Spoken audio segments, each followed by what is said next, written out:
What's going on, everyone? Welcome back to the show. So I have some really good news to share with you guys today. We actually hit a milestone when it comes to the increase for Social Security benefits, the petition that I have out. And so I'm going to show you guys that. We'll talk a little bit about it. And then also I want to talk about raising the cap to reform Social Security. You hear lawmakers talking about this. I actually have some examples that I want to show you when it comes to raising the cap and just what that would do as far as the revenue coming into the Social Security Administration and how that new revenue stream could provide an increase for Social Security beneficiaries. So that's what we're going to focus on in this video. But first off, you guys can do me a favor. Please like the video, subscribe to the channel, hit that little bell notification, and then click all. By clicking all, you'll get notified anytime we post a video. We do daily videos here, so by clicking the bell notification and clicking all, you should be getting updated every day. And just a reminder, thank you for your support. I really appreciate it. And one more way to support the channel is by joining our membership, so please consider that. Hit the join button below. You'll get customized emojis as well as custom badges. Okay, so let's go ahead and get right over to our petition. But before we do, this right here is a barcode. All you need to do is turn your phone on, turn the camera on your phone, hold it over that barcode. It'll give you a link. You can click on that link, and that will take you over to the petition so you can sign the petition. So let's go ahead and take a look at the petition. So the milestone that I'm talking about right now, and I was hoping as we were shooting this video it would change, but it hasn't yet. But by the time I post this video, we'll be over 2,000. But we are close to 2,000, 1,999 signatures. And this is amazing. And so what is the purpose of this petition? So the purpose of this petition is to demand an increase for Social Security benefits. And so that's what we're asking here. And we have people who have posted videos about this. Here's all the information here. So if you want to read the information, I highly recommend that you read the information before you sign the petition. But it goes into detail on what we're focused on. And there are really three major parts of this petition. What we're demanding: immediate legislative action to increase Social Security benefits. That's number one. Number two, indexing future benefits to more accurately reflect the cost of living increases. That's number two. And then number three, strengthening the Social Security Trust Fund to ensure long-term sustainability of the benefits. Okay? So those are the three major things that we're asking for when it comes to this increase for Social Security benefits petition. Now, the plan is for us to take these numbers, whatever they are, if it's 2,000 signatures, if it's 10,000, if it's 20,000, 100,000, take these signatures, write a letter to lawmakers letting them know, look, there is support for an increase in Social Security benefits. Here are 20,000 signatures, or here are 1,000 signatures from change.org asking for an increase for Social Security benefits. That is what I'm going to do, and then I'm asking you guys to do the same thing. And so we're all going to be sending letters to the president, the former president who's running for president, lawmakers that are out there right now, just letting them know, look, this is current. This is information coming from people right now that are saying we need an increase in Social Security benefits. So that is the focus of this petition. Please consider, every time I do a video and I talk about the petition, I get an influx of people coming in and signing. So that's really good. So let's just keep that up. And then you guys can also help me by sharing this petition with your family and friends. Share it with everybody. Let them know, look, this is the current situation. And the current situation is in 11 years, the trust fund will be depleted, which means it'll be a decrease of about 23% if Congress does not act. So we're trying to get them to understand that you have a lot of people that want an increase in Social Security benefits, and they also want a reform to Social Security. Okay, so next thing I want to talk about, and this is really interesting, I want to show you guys some examples of the raising the cap. How would that impact people who are currently working and paying into the payroll contribution, as well as people who have reached the level? They've gone over 168,600, so they're no longer obligated to pay into the payroll contribution, how it impacts the money that's going to the Social Security Administration. So let's take a look. So I received this from Peterson Foundation. Just looking at this over time. So back in 1949, this is what we were looking at when it came to the cap. The cap was a little less than 40,000. And then you see over the years, it's continued to increase. Okay, and now we're at this point in 2024 where it's 168,600. So that is the history. We see that pattern. We've been seeing this pattern for years now, and it hasn't changed. It continues to go up, and that is the way it's designed to go up. Let's look at a few examples here, because I think this will really show you guys what's going on when it comes to the payroll tax. They call it the payroll tax here. What I like to call it the payroll contribution, because I want people to understand that, look, you're not just paying a tax that you'll never be able to receive in the future. You're actually contributing. So you're working right now. You're contributing to the people who are currently receiving Social Security benefits. And then when you get to the age where you can retire, where you can start collecting Social Security benefits, you're going to have people who are working paying into that payroll contribution, so you'll be able to receive benefits. And that's how it works. That is the cycle. But when you just call it a payroll tax, and it's not even a payroll tax, but that's what people call it. If you look at it, it's FICA, so it is a contribution. That C stands for contribution. So if you call it a tax, people say, oh, no, I don't want you to raise my taxes. But if you were to say, do you want to contribute more to Social Security so you can receive more in benefits in the future? Most people would say yes. It's just like when you're contributing more to your 401k. If they were to say, do you want to contribute more to your 401k so you can receive more in the future? You're going to probably say yes. If they tell you, we have this 401k, we have a tax on this 401k, you're probably going to say, no, I don't want to pay a tax. And so, wording is very important here. And so it is a payroll contribution. However, like I said, in this illustration and how lawmakers frame it, lawmakers who are against raising the payroll contribution are going to call it a tax, because they know that if you say raise the tax, people are going to say, no, I don't want to do that. So anyway, let's go ahead and take a look at this. So we're looking at taxpayer A, taxpayer B, and taxpayer C. So we're looking at wages, and we're looking at the Social Security payroll tax owed, and then tax as percentage of wages, okay? And so those are the three categories. Now let's just break this down so you understand. 30,000. So let's say taxpayer A is making 30,000 a year. They are contributing about $1,860 per year, and that comes down to 6.2%. Now remember, their employer is matching that 6.2%. So they're contributing 6.2%, their employer is contributing 6.2%, so that's 12.4% that's going to the Social Security Administration. Now let's look at taxpayer B. They are earning $67,000 a year. They're contributing $4,154, and that is that 6.2%. Okay. Now, let's look at taxpayer C. Taxpayer C is earning $201,000 per year. They're contributing $10,453, but their contribution is 5.2%. And so taxpayer C is paying a lower percentage. They're paying less than the 5.2%. Why?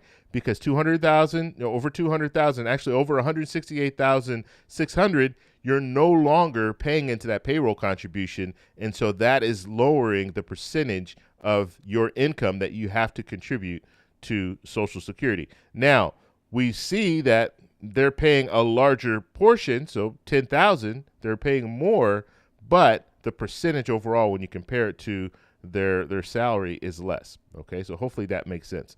Now I want to go into even more detail when it comes to this, because I think this is really important to focus on. So it says, what if we lifted the Social Security tax gap? So if we raise the cap, what would that do? How would that impact people? Okay, so just looking at, we have taxpayer A and taxpayer B, and then when we're looking at the situation here, the current Social Security payroll tax owed, and then taxes owed during the first year of the new policy with the donut hole. So we have a donut hole. I'll explain to you what that is in a second. And then it says taxes owed after donut hole is phased out. Okay, so the donut hole. Let's talk a little bit about that before we even look at this.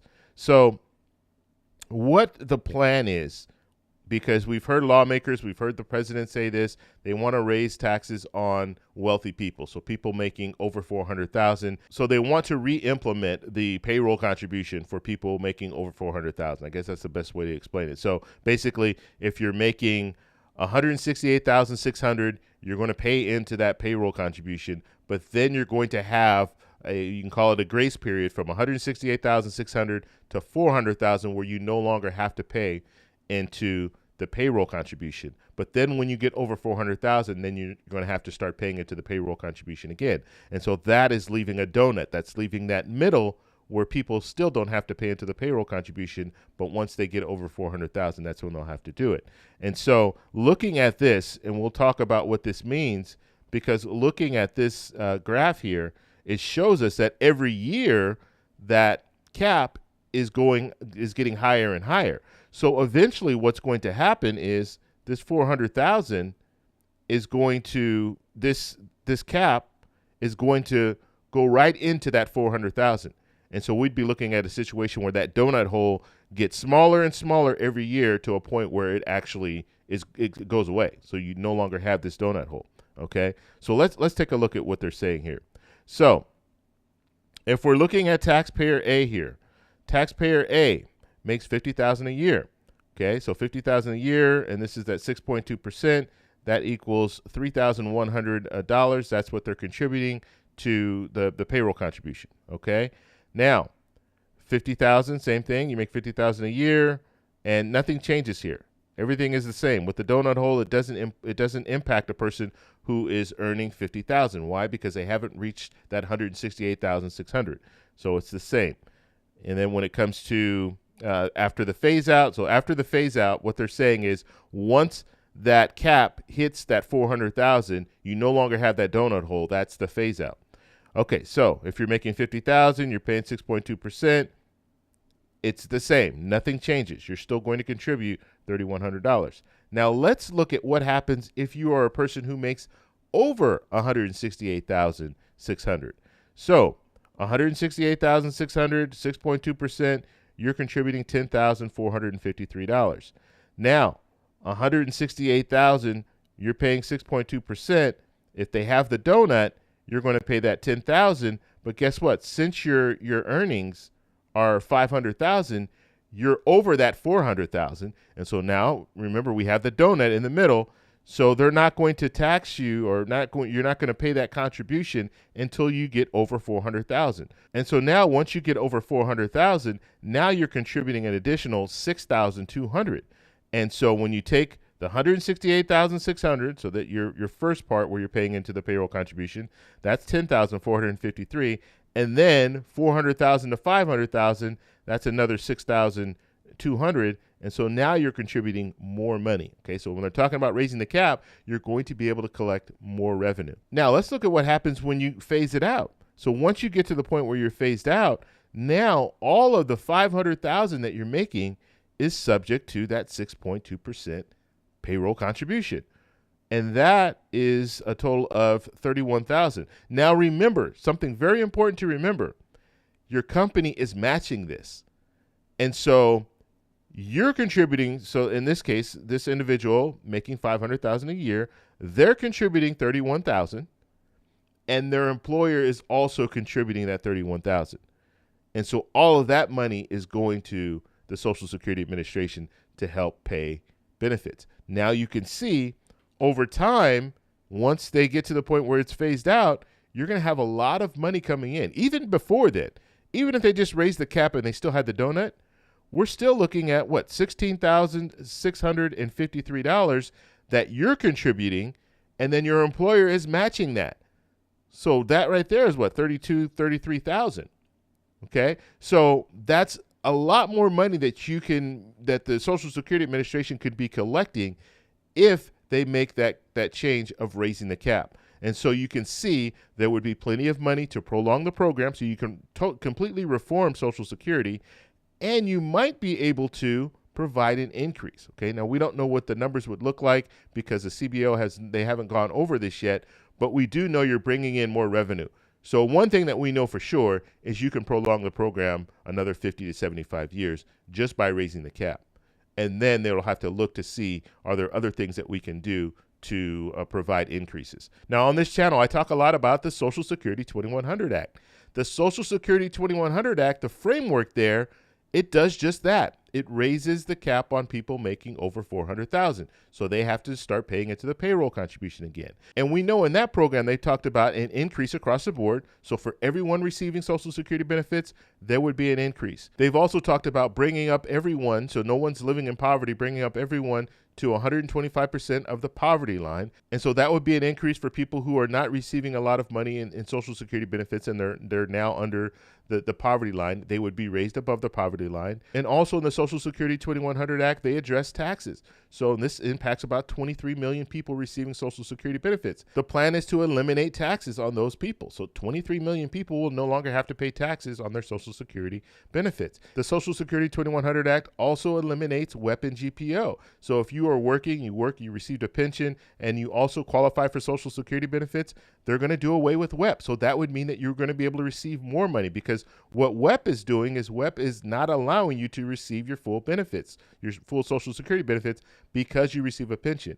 And then when it comes to GPO, they're going to get rid of GPO as well. And so people who might have worked their whole life paying into a pension, and they're receiving their pension, but now they don't qualify, or they qualify for less amount when it comes to their spousal benefits or survivor benefits as a result of receiving that pension. So they're talking about doing away with WEP and GPO. That would provide an increase for people who meet that criteria. And so when it comes down to it, the 400,000, so raising the cap on people making over 400,000, that is key to providing reform for Social Security. Now, you're going to hear lawmakers out there saying, oh, all we need to do is just raise a full retirement age and do a little bit of this, do a little bit of that. It's not enough. You need to bring in revenue. Some of these lawmakers are not talking about bringing in more revenue, but the reality is we have to bring in more revenue, because the payroll contribution currently is not bringing in enough revenue in order to pay out Social Security benefits at 100%. That is why we're drawing from the trust fund.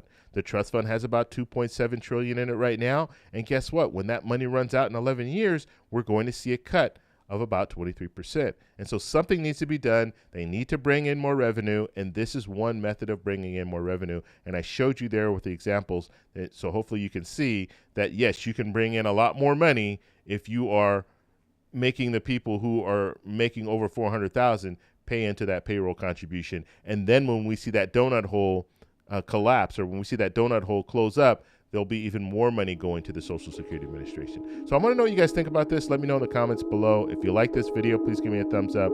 Please subscribe for more, and I'll talk to you in the next one.